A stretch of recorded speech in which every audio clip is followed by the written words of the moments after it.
नमस्कार, वंदे मातरम दोस्तों इन 4-5 सालों से पता नहीं हमारे युवा जिन लोगों व अपसंस्कृति के प्रभाव में आकर चकाचौंध की कृत्रिम दुनिया में खोते जा रहे हैं, उसमें सबसे ज्यादा असर पड़ा है सोशल मीडिया नेटवर्किंग का।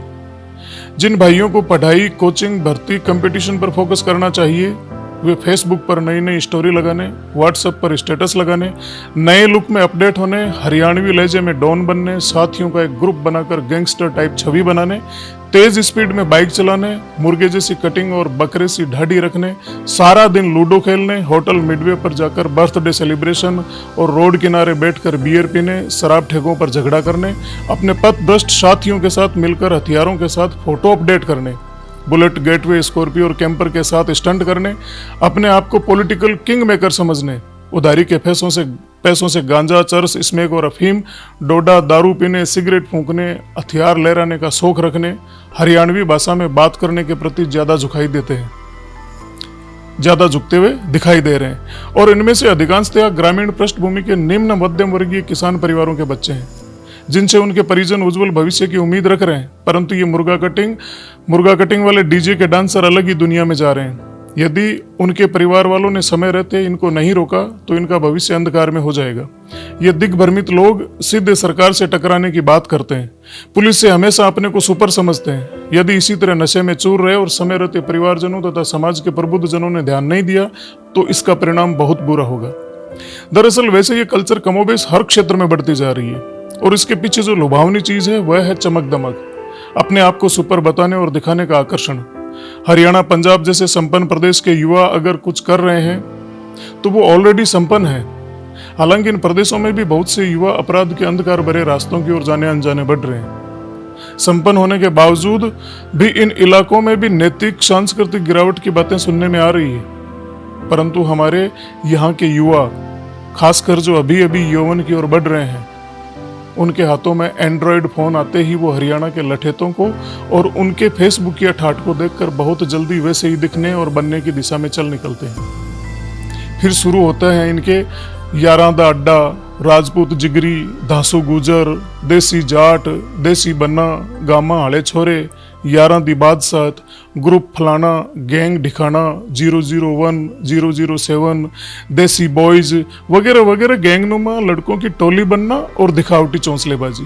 काम के नाम पर माफिया लोगों के साथ सेल्समैनी, टोल प्लाजा पर काम, रॉयल्टी नाकों पर काम, जिनमें 5-7 हजार से ज्यादा कुछ मिलता नहीं, पर वहां फोगट की दारू और रोटियां मिल जाना, ये इनके लिए सबसे ज्यादा जरूरी है। और चकाचौंध की दुनिया, डोडा पोस्ट, अफीम तस्करों के प्यादे बनना जो सारा कैरियर बिगाड़ के रखती जा रही है। दूसरा कारण, लोकल राजनीति भी इस खेल में बहुत ज्यादा जिम्मेदार है। आजकल के चुनावी सीजन में हर नेता को इन फेसबुक या युवाओं की टीम चाहिए जो 5-7 गाड़ियों में भरकर जिंदाबाद जिंदाबाद के नारे लगाते रहें। इसके बदले हर रात उन्हें चुनाव के दौरान फ्री की शराब और खाने पीने की सुविधा मिल जाती है। ऐसे माहौल में यह नासमझ उन नेताओं को अपना गॉडफादर समझने लग जाते हैं और नेताजी का भविष्य तो सुरक्षित हो जाता है, पर इनका खुद का भविष्य चौपट हो जाता है। तीसरी बात यहां आती है, वो है परिवार व समाज की अनदेखी और निष्क्रियता। आज समाज और परिवारों में इतना विखंडन बढ़ गया कि अगर पता भी चल जाता है कि कोई गलत दिशा में जा रहा है तो भी हम कोई कदम नहीं उठा पाते। इसका एक कारण बुरा बनने से बचने की भावना भी है। पहले गांव में कोई बदमाशी करता तो उसे गांव के दूसरे लोग ही टोक देते थे, पर अब कोई किसी को नहीं टोकता, और टोके भी कैसे, बेचारे की उसी की बेइज्जती कर देते हैं। परिवार वालों की सुनते नहीं, ऐसे में कोई भी कुएं में पड़े और भाड़ में जाए की मनोवृत्ति धीरे धीरे जड़ें मजबूत करती जा रही है। इस प्रकार के भटके जीव हो जाते हैं अविवेकी और कुंठित। गुस्सा इनके नाक पर, कोई कुछ बोल दे तो मरने मारने को तैयार, शौक पूरे करने के लिए हर हद तक ये जाने को तैयार हो जाते हैं। बढ़ते नशे के प्रचलन, अवैध हथियारों के शौक, इश्कबाजी और गैंग्स प्रवृत्ति ने बहुत से युवाओं को बर्बादी की ओर धकेल दिया है। अपराध संबंधी घटनाएं दिनों दिन बढ़ती जा रही है। आने वाले समय में ऐसी घटनाओं की पुनरावृत्ति बार बार हो सकती है, ये संदेह है। अभी समय है हमारे पास कि हम सचेत और जागरूक होकर इस बर्बादी के रास्ते पर अंकुश लगा सकें।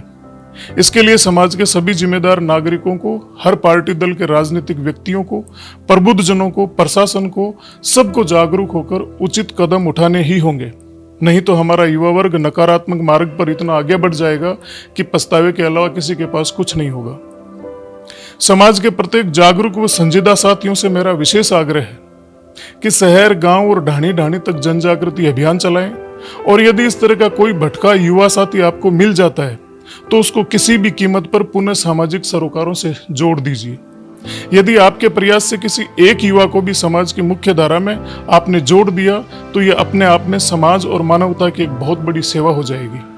आखिर में एक बात जिसे आपको जरूर जानना चाहिए दोस्तों, देश और प्रदेश में हम सब जातियों में बंटे हुए हैं और हर जाति का अपना एक संगठन है और हर संगठन में फॉर्च्यूनर और स्कॉर्पियो वाले नेता भी हैं जो अमूमन हर अनवांटेड जगहों पर दिख जाते हैं।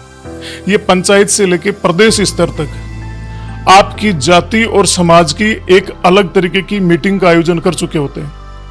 अमूमन ये समाज को एक राजनीतिक उज्जवलता दिखाने की या उज्जवलता देने की बात करते हैं, जबकि ऐसा होता नहीं है।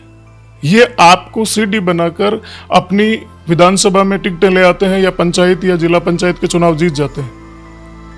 लेकिन क्या आपने कभी ये सोचा है कि इन्होंने कभी भी किसी भी समाज के युवाओं को, जो भटके हुए युवा है, उनको वापस सही मार्ग पर लाने के लिए कभी आंदोलन किया हो या कभी समाज के प्रबुद्ध लोगों को एक जगह किया हो? आप उनसे सवाल पूछिए।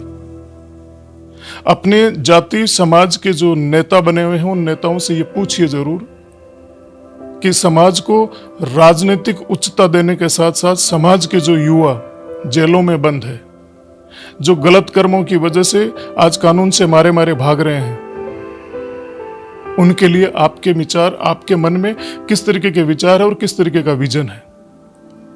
देश का युवा, हर जाति का युवा इस देश के लिए संपत्ति है। समय रहते इस संपत्ति के लिए अपने कदमों को सही दिशा में बढ़ाइए। कहीं ऐसा ना हो कि सोचते विचारते बहुत देर हो जाए। आप सोचिए जरूर और अपने अपने नेता से पूछिए जरूर। नमस्कार, वंदे मातरम साथियों। इसे व्हाट्सएप, फेसबुक, इंस्टाग्राम के जरिए लोगों तक जरूर पहुंचाएं। तो इसी के साथ उम्मीद करता हूं कि आपको यह वीडियो पसंद आया हो। वीडियो को लाइक और चैनल को सब्सक्राइब करना न भूलें। धन्यवाद।